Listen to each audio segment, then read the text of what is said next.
to this very special celebration for our end of year celebration for you. So we're so happy you're here. Let's give a round of applause to our amazing students. I want to just start off by saying that this every Sunday is actually my favorite day of the week.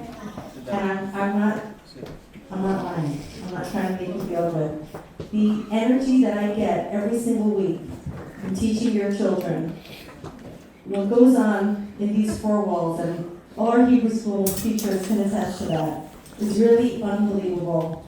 Just coming in contact with these pure souls, that's the only way I can describe it. The purity of children is so heartwarming, and to see them grow in their love and their understanding in their Judaism, the history, the Hebrew, the holidays, the questions that they ask. Every single week I come back exhausted, but so happy and so touched by the connection that we make. So I want to just start off by thanking you for entrusting me with your children, your grandchildren, whoever's here. It's really just such an honor and a gift, and I thank you for that. I want to start off by asking one of our Hebrew school parents to share a few words with us. And where is she? Right here. You're right here. Oh yeah, come on up. I don't know what's starting off. Yeah. Knock it out. Okay, with a microphone. Okay, here we go. So I'm Olia, which is Nellie and Nathan's mom. I also have Oliver, that doesn't go to the program, but he's always around, my little guy.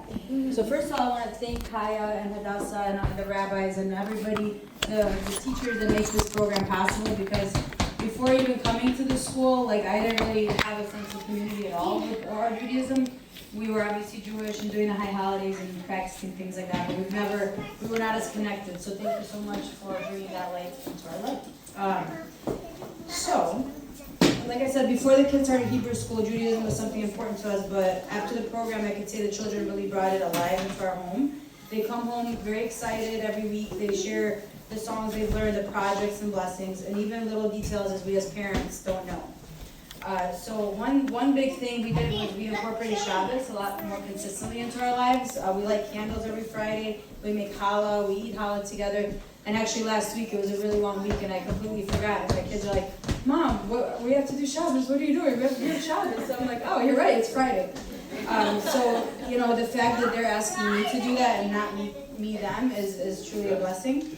So there's a lot more intention in our lives from this. We go around and we say what we're grateful for every Friday. And one of my favorites is my son Nathan. He goes, Mom, I'm grateful for my neshama. So I was like, that is so special. Like, I have a 6-year-old child telling me this, so it's really amazing. So also hearing the Hebrew songs around our house, the Hebrew language, and just you could tell how much they're retaining from being in this program. Let's see, so that, we're also growing from that as parents because we don't have that type of education, so it's basically through them that this light is coming to our house. Also, I really appreciate the hands-on part of the program because a lot of the learning is from the art and the projects and the interactive learning, which is making the Judaism joyful for the kids, and which is really different than everyday school that they have in public school. So it's really making them learn without realizing they're learning, and in turn, really enjoying it.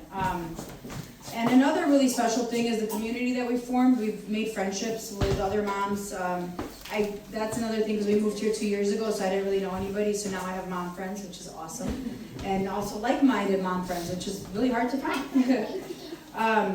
So, in today's world, having a place where children can feel proud and excited to be Jewish is really special. And seeing our kids connect deeply to the Judaism has inspired us as parents, and we're very grateful for Chabad and everybody who is here together to growing together. So we really love the program, so tell your friends.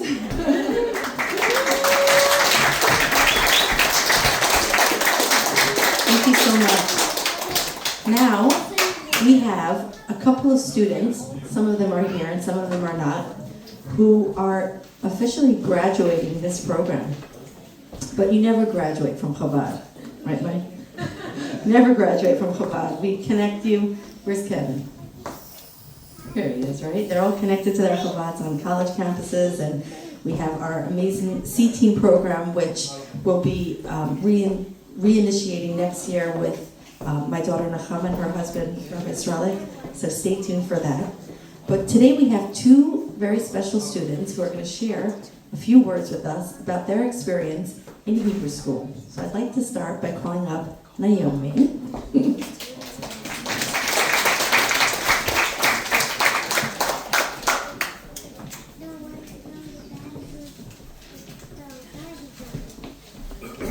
Hi, my name is Naomi, and I've been coming to Hebrew school for 5 years, and I have learned so much about Jewish culture, holidays, and the Torah. Some of my favorite things that we do at Hebrew school is art projects, like making a mezuzah cover and going out to help people in the community. Every week, I look forward to coming to Hebrew school because not only do we learn, we have fun. Hebrew school has given me a lot of great opportunities.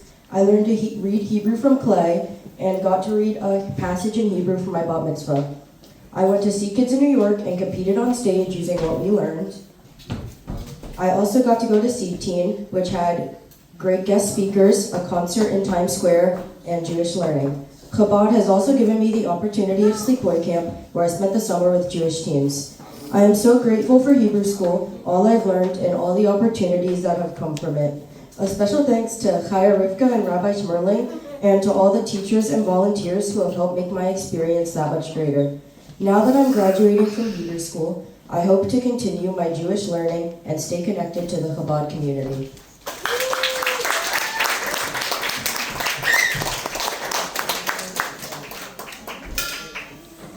And Naomi's going to come back and volunteer next year. So, all right, we have Moshe and Michael coming up.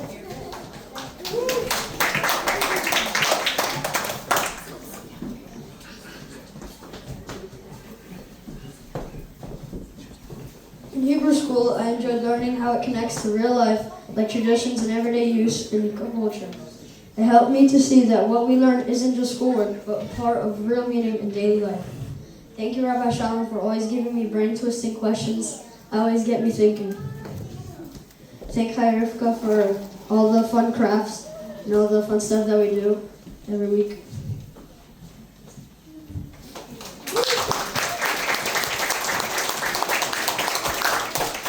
All right.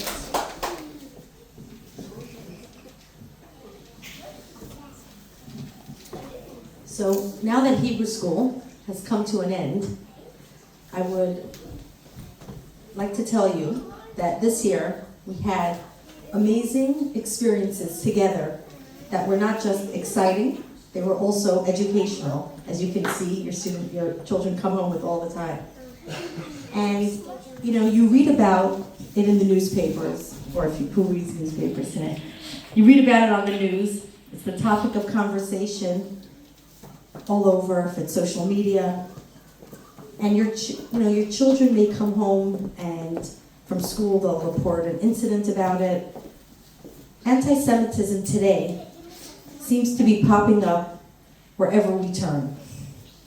And the question is, how do we respond?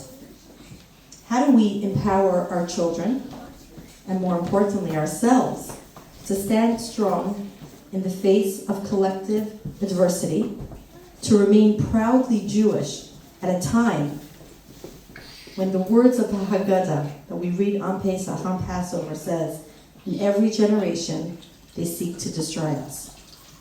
And for some reason it just seems more real now than ever before. So there's a lot of things we can do. We can learn self-defense, we can report things to the ADL, we can engage in an open dialogue, and we could also attend rallies. These are all things that are important and necessary. But what is the Jewish response? What is the Torah's response to charting a bright path forward and raising the next generation of proud and empowered Jewish people? Allow me to share another perspective, and this is something that we strive to instill in our Hebrew school students so that they will not only feel Jewish, but they will feel empowered. One day, a crowd looked up and saw the powerful eagle soaring high, strong and free in the sky. The crowd grew envious of the eagle's might and became irritated, and it flew up, and it landed on the eagle's back, and it began pecking again and again and again. And it tried to distract it. It tried to hurt it. It tried to bring it down. But the eagle didn't fight back. It didn't panic. It didn't waste its strength. It didn't even try to shake the crowd off. Instead, the eagle chose a different response. It began to rise higher and higher, and higher, and higher into the heavens, above the noise and above the attack. And as that eagle climbed, the air grew thinner. And the crowd who had come to bring the eagle down suddenly couldn't breathe in these higher altitudes. It struggled, and finally it weakened, and then it let go. So the eagle did not defeat the crowd by fighting it. It defeated it by rising above it. And it kept soaring calm, powerful, and free. We as the Jewish people are that mighty and powerful eagle. For thousands of years, we have faced many crowds. People who say things that hurt, people who try to make us feel small, people who try to pull us down with threats and attacks and injustice. And we might ask ourselves in this climate, what do? Do we use our strength to shake off the crowd? Do we let it bring us down? Or do we rise? Here in Chabad Hebrew School of the Arts, we empower our students to live the Torah's response. We rise above by being proud Jews. If it's wearing our Jewish necklaces or displaying our mezuzah on our front doors. We rise above by staying strongly connected to our anchor, which is the Torah. We rise above by living with Jewish values, by the learning of the Torah and the performance of our mitzvahs. Like all of you said about your kids reminding you on Friday that Shabbat is coming, or giving Shema at night, or giving charity, giving tzedakah. And most importantly, we rise above by focusing on our purpose. Why are we here in this world? To fill this world with goodness and kindness, and to enable Hashem, God's light, to shine brightly. This year, our Kita Aleph students studied the Torah, which is our treasure, and they learned about many of the different mitzvahs that we perform.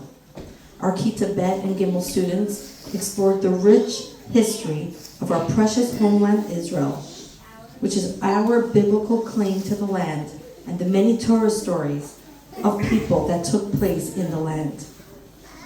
We met great Jewish heroes and heroines who taught us not only how to rise above, but they showed us examples of how to live life like that eagle today. We met people like Ruth, Daniel, King David, Yehoshua, Joshua, Rabbi Yochanan ben Zakkai, and many others who did not engage with the crowds who threatened to destroy them. Instead, they flew higher and higher with the strength of Torah and their belief in Hashem. And because of them, we are actually here today. The same strength, the same strong and mighty eagle who will never be defeated, because we are too. We soar higher and yet higher with the power of Torah and our trust in Hashem. So the question again, how do we respond? How do we empower our children and ourselves to stand strong in the face of collective adversity and remain Jewish? Right now, you know the answer. This is our Jewish response. This is how we guarantee